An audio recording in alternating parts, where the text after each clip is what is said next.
Surprising no one, Florida still sucks.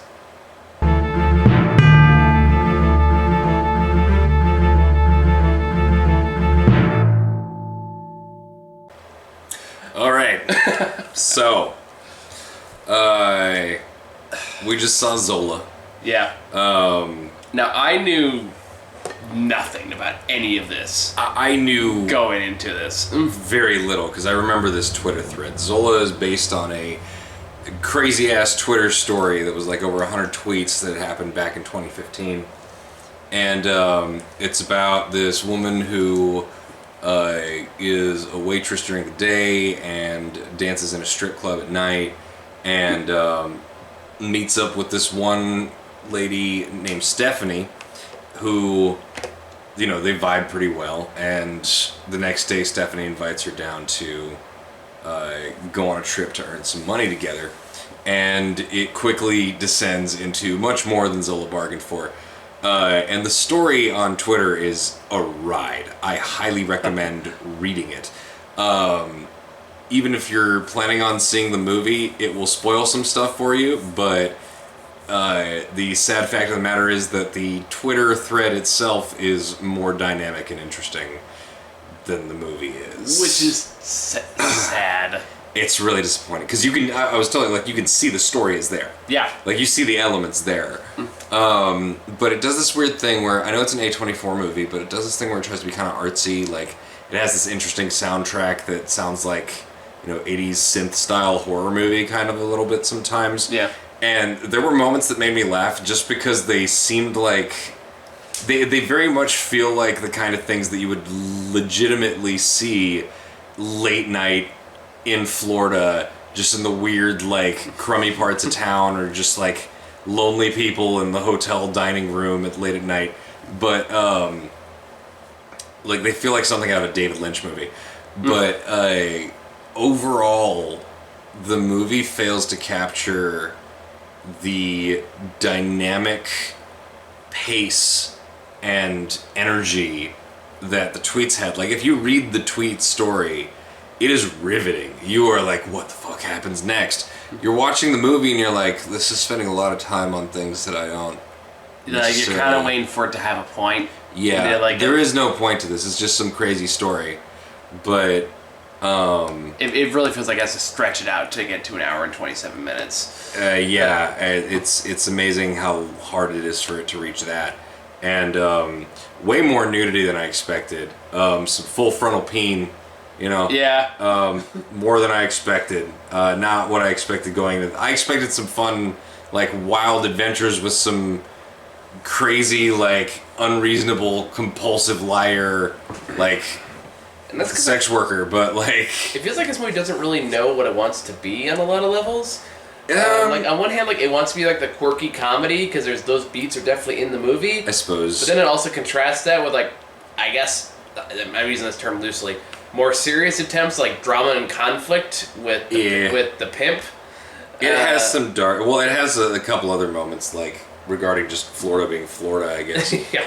But it does have funny moments. There were moments where I straight up laughed pretty well, but they were few and far between, and I don't know, like, I feel like it was more focusing on the awkwardness of the situation and the discomfort of the situation for Zola, which I get, but either make it some suspenseful, uncomfortable thriller style movie where this woman gets pulled into some shit that's really, you know, out of what she signed up for, which it is, or lean into the more awkward comedy funny stuff, because it doesn't really do either one really well. No, yeah, so it's in most cases, like, and that's not any of the actors' fault. Like, everyone else is falling, doing the best they possibly can with the material they have. Yeah, the pacing is a mess. Yeah, for sure. And like that's like so, and like a lot of the tonal shifts can be kind of jarring. Like one minute we'll have like a scene where like a sex montage, and then it'll cut to this girl posted some response in 2015, and here's that whole thing, and then that goes on for like 5 minutes, and then cuts right back to where before. It's kind of like it was a funny interlude, but it's like it just kind of sits awkwardly in place with the rest of the movie. Yeah. Like they had this really funny bit they wanted to do, but they couldn't figure out where to put it.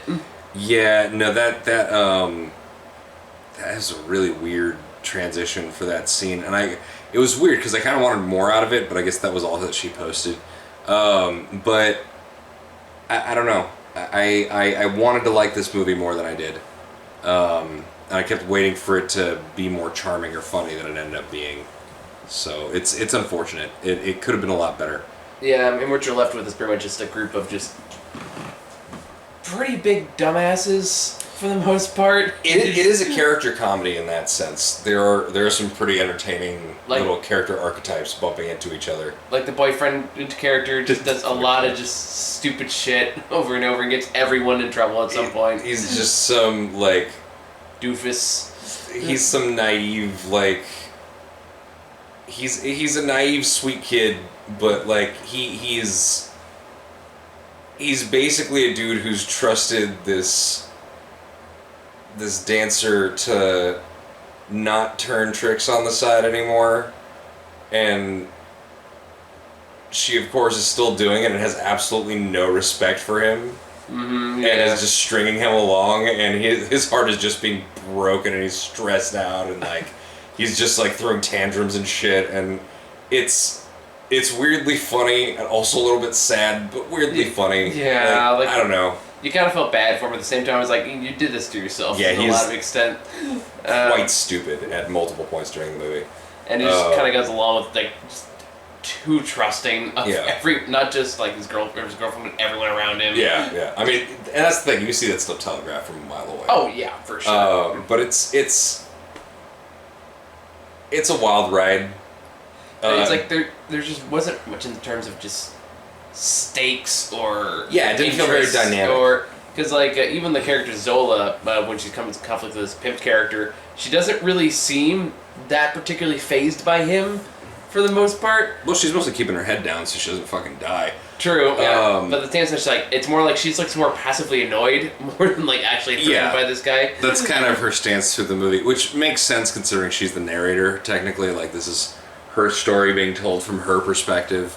So of course, I don't know. I feel like when you talk to people about their own stories in a situation like this, it doesn't help that Stephanie is not, going to provide like a reliable second perspective. But if you're just talking about Zola's perspective, I feel like she would make herself come across as less bothered by a lot of the stuff in the movie than she may have actually been. I feel like they could have given her more personality aside from just being like weirded out by stuff that's going on and kind of just being unflappable and kind of done with shit that's happening. And like that's that goes back to tonal shift though too, because like if you want to go all on comedy, you can play that up for laughs. Yeah, absolutely. If you want to make it like a more suspenseful film, then you got to go the other direction. Yeah. But like tries to have its cake and eat it too, and it just doesn't really work. Yeah, it just ends up being kind of really uncomfortable for a bunch of moments and not in a fun way. So where you're kind of just wondering like, why didn't she just call an Uber?